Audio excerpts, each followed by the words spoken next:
السلام علیکم ورحمۃ اللہ وبرکاتہ۔ I am sir Riaz, Urdu and اسلامیات lecturer, cantt college model colony. اس آج کی ویڈیو میں ہم آپ کے سامنے اسلامیات 9 کلاس کا ایک حل شدہ گیس پیپر لے کر آئے ہیں۔ اسلامیات کی کتاب چونکہ نئی آئی ہے اور 2 سال 3 سال سے آپ کے سامنے بھی یہ بات ہے کہ پیپر آؤٹ آف پیٹرن آ رہے ہیں، تو اس وجہ سے طلبہ بہت زیادہ اس معاملے میں پریشان ہیں کہ ہم اسلامیات کی تیاری کس طرح کریں۔ تو پریشان ہونے کی بالکل ضرورت نہیں ہے بیٹا، آپ کو جو ویڈیوز ہم دیں آپ ان کو دیکھتے رہیں اور ان کو شیئر بھی کریں تاکہ اوروں کو بھی فائدہ ہو، تو انشاءاللہ آپ کا پیپر ضرور حل ہو جائے گا۔ اس کے 3 حصے آپ کے پاس آتے ہیں اس پیپر میں۔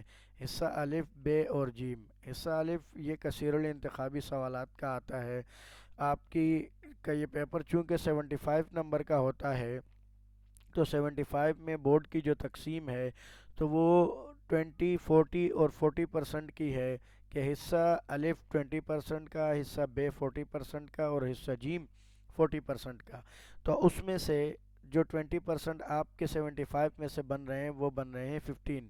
تو 15 نمبر کے ایم سی کیوز آتے ہیں جو پوری کتاب میں سے آپ کے ایکسرسائز میں بھی دیے ہوئے ہیں اور کہیں سے بھی آ سکتے ہیں۔ انشاءاللہ وہ بھی ہم آپ کے سامنے حل کریں گے۔ اب اس وقت ہم حصہ بے کو شروع کریں گے آپ کے سامنے، اور حصہ بے میں آپ کے پاس جو سوال آتا ہے تو وہ ہے مختصر جواب کے سوالات، اور یہ کل ٹوٹل 30 نمبر کا حصہ ہوتا ہے۔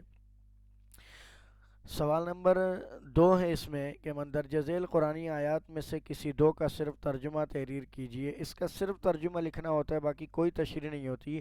آپ کی کتاب میں جو 20 آیتیں ہیں ان میں سے یہ 10 آیتیں ہم نے آپ لوگوں کی آسانی کے لیے لی ہوئی ہے۔ اس میں آیت نمبر 1 ہے، کتاب کی آیت نمبر 3 ہے وَآتُوا الْيَتَامَى أَمْوَالَهُمْ وَلَا تَتَبَدَّلُوا الْخَبِيثَ بِالطَّيِّبِ وَلَا تَأْكُلُوا أَمْوَالَهُمْ إِلَىٰ أَمْوَالِكُمْ إِنَّهُ كَانَ حُوبًا كَبِيرًا۔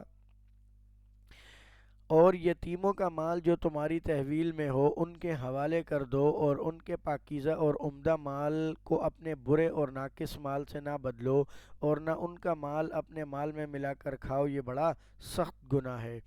آیت نمبر 2 ہے، کتاب کی آیت نمبر 4 ہے وَآتُوا النِّسَاءَ صَدُقَاتِهِنَّ نِحْلَةً فَإِن طِبْنَ لَكُمْ عَن شَيْءٍ مِّنْهُ نَفْسًا فَكُلُوهُ هَنِيئًا مَرِيئًا۔ ترجمہ ہے، اور عورتوں کو ان کے مہر خوشی سے دو، پھر اگر وہ خوش دلی سے مہر میں سے تمہیں کچھ دے دیں تو اسے پاکیزہ اور خوشگوار سمجھ کے کھاؤ۔ اس کے بعد حدیث نمبر 3 ہے اور کتاب کی آیت نمبر 3 ہے اور کتاب کی آیت نمبر 5 ہے وَلَا تُؤْتُوا السُّفَهَاءَ أَمْوَالَكُمُ الَّتِي جَعَلَ اللَّهُ لَكُمْ قِيَامًا وَارْزُقُوهُمْ فِيهَا وَاكْسُوهُمْ وَقُولُوا لَهُمْ قَوْلًا مَّعْرُوفًا۔ ترجمہ، اور کمعقلوں کو ان کا مال جسے اللہ نے تم لوگوں کے لیے سبب معیشت بنائے، یعنی ان کے ذریعے اللہ تعالیٰ نے وہ تمہیں دیے ہیں اور تم اس میں سے گزر بسر کر سکتے ہو، مت دو۔ ہاں، اس میں سے ان کو کھلاتے اور پلاتے رہو اور ان سے معقول بات کہتے رہو۔ آیت نمبر 4 ہے ہمارے پاس، کتاب کی آیت نمبر 7 ہے لِلرِّجَالِ نَصِيبٌ مِّمَّا تَرَكَ الْوَالِدَانِ وَالْأَقْرَبُونَ وَلِلنِّسَاءِ نَصِيبٌ مِّمَّا تَرَكَ الْوَالِدَانِ وَالْأَقْرَبُونَ مِمَّا قَلَّ مِنْهُ أَوْ كَثُرَ نَصِيبًا مَّفْرُوضًا۔ ترجمہ ہے، اور جو مال ماں باپ اور رشتہ دار چھوڑ مرے، تھوڑا ہو یا بہت، اس میں مردوں کا بھی حصہ ہے اور عورتوں کا بھی، اور یہ حصے اللہ تعالیٰ کے مقرر کیے ہوئے ہیں۔ آیت نمبر 5 ہے، کتاب کی آیت نمبر 8 ہے وَإِذَا حَضَرَ الْقِسْمَةَ أُولُو الْقُرْبَى وَالْيَتَامَى وَالْمَسَاكِينُ فَارْزُقُوهُم مِّنْهُ وَقُولُوا لَهُمْ قَوْلًا مَّعْرُوفًا۔ اور جب میراث کی تقسیم کے وقت غیر وارث رشتہ دار، یتیم اور نادار لوگ آ جائیں، یعنی ایسے لوگ جن کا وراثت میں کوئی حصہ نہ ہو، تو ان کو بھی اس میں سے کچھ دے دو اگر تمام لوگ راضی ہوں تو، اور ان سے شیریں کلامی سے پیش آیا کرے، یعنی ان کو ڈانٹ ڈپٹ کے جھاڑو نہیں کہ نکل جاؤ یہاں سے، کیوں آئے ہو، ایسا نہ ہو، بلکہ ان کو پیار اور محبت سے رخصت کر دیا جائے۔ اس کے بعد آیت نمبر 6 ہے ہمارے پاس اور کتاب کی آیت نمبر 9 ہے کہ وَلْيَخْشَ الَّذِينَ لَوْ تَرَكُوا مِنْ خَلْفِهِمْ ذُرِّيَّةً ضِعَافًا خَافُوا عَلَيْهِمْ فَلْيَتَّقُوا اللَّهَ وَلْيَقُولُوا قَوْلًا سَدِيدًا۔ ترجمہ ہے، اور ایسے لوگوں کو ڈرنا چاہیے جو ایسی حالت میں ہو کہ اپنے بعد ننھے ننھے بچے چھوڑ جائیں، اور ان کو ان کی نسبت ان بچوں کے بارے میں خوف ہو کہ ہمارے مرنے کے بعد ان بیچاروں کا کیا ہوگا، بس چاہیے کہ اللہ سے ڈریں اور درست بات کہیں۔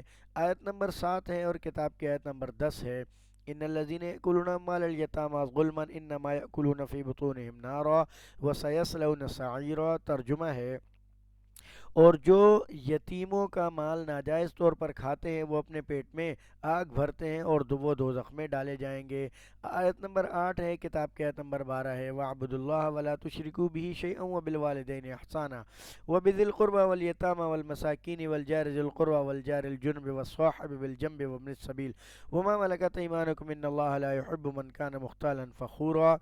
ترجمہ ہے، اور اللہ ہی کی عبادت کرو اور اس کے ساتھ کسی چیز کو شریک نہ بناؤ، اور ماں باپ اور قرابت والوں رشتہ داروں اور یتیموں اور ناداروں اور رشتہ دار ہمسایوں اور اجنبی ہمسایوں اور پاس بیٹھنے والوں اور مسافروں اور جو لوگ تمہارے قبضے میں ہوں سب کے ساتھ حسن سلوک کرو۔ اللہ تعالیٰ احسان کرنے والوں کو دوست رکھتا ہے۔ بے شک اللہ تعالیٰ تکبر کرنے والے اور بڑائی مارنے والے کو دوست نہیں رکھتا۔ آیت نمبر 9 ہے اور کتاب کی آیت نمبر 17 ہے۔ هو الذی ارسل رسولہ بالہدی ودین الحق لیظہرہ علی الدین کلہ ولو کرہ المشرکون۔ ترجمہ ہے، وہی تو ہے جس نے اپنے پیغمبر کو ہدایت اور دین حق دے کر بھیجا تاکہ اس دین کو دنیا کے تمام دینوں پر غالب کرے اگرچہ کافر ناخوش ہی ہوں۔ آیت نمبر 10 ہے اور کتاب کی آیت نمبر 20 ہے۔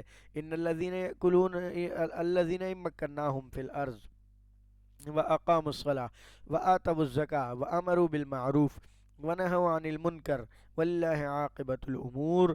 ترجمہ ہے، اور وہ لوگ ہیں کہ ہم ان کو ملک میں حکومت دیں تو نماز قائم کریں اور زکوٰۃ ادا کریں اور نیک کام کرنے کا حکم دیں اور برے کاموں سے منع کریں، اور سب کاموں کا انجام اللہ ہی کے اختیار میں ہے۔ یعنی یہ تمام کام جب انسان کرے گا تو اللہ کے پاس ہی اس کا جواب دینے کے لیے اس کو جانا ہوگا۔ تو یہ بیٹا ہم نے آپ لوگوں کی سہولت کے لیے کتاب کی 20 آیات میں سے 10 امپورٹنٹ آیات جمع کی تھی کہ تاکہ آپ جو ہے وہ اس کو حل کریں اور آپ کا پیپر جو ہے وہ اس کے ذریعے سے اچھا ہو جائے۔ تو بس یہ 10 آیتیں کافی ہیں۔ انشاءاللہ اگلی ویڈیو میں ہم آپ کے پاس احادیث جو ہے وہ لے کر آئیں گے۔ اس کو بیٹا زیادہ سے زیادہ شیئر کریں تاکہ اور جو طلبہ ہیں کلاس 9 کے اور جو پریشان ہیں تو ان کی پریشانی دور ہو۔ دوسرا بھی آپ نے دیکھا کہ مطلب میں نے آپ کو جیسے بتایا کہ بچے اس معاملے میں پریشان ہیں کیونکہ کتاب نئی ہے، تو اس وجہ سے ان کو بھی یہ چیز پہنچے تاکہ ان کو بھی کتاب کو اور پیپر کے حل کرنے میں آسانی ہو۔ کمنٹس میں ضرور بتائیے گا کہ ویڈیو آپ کو سمجھ میں آئی یا نہیں، یا آواز میں کوئی پرابلم ہو یا جو بھی مسئلہ ہو تو ضرور بتائیے گا تاکہ ہم اس کو بہتر سے بہتر کر سکیں۔ ٹھیک ہے بیٹا، دعاؤں میں یاد رکھیے گا۔ اللہ آپ کو خوش رکھے، اللہ تعالیٰ آپ کو کامیاب کرے۔ اللہ حافظ۔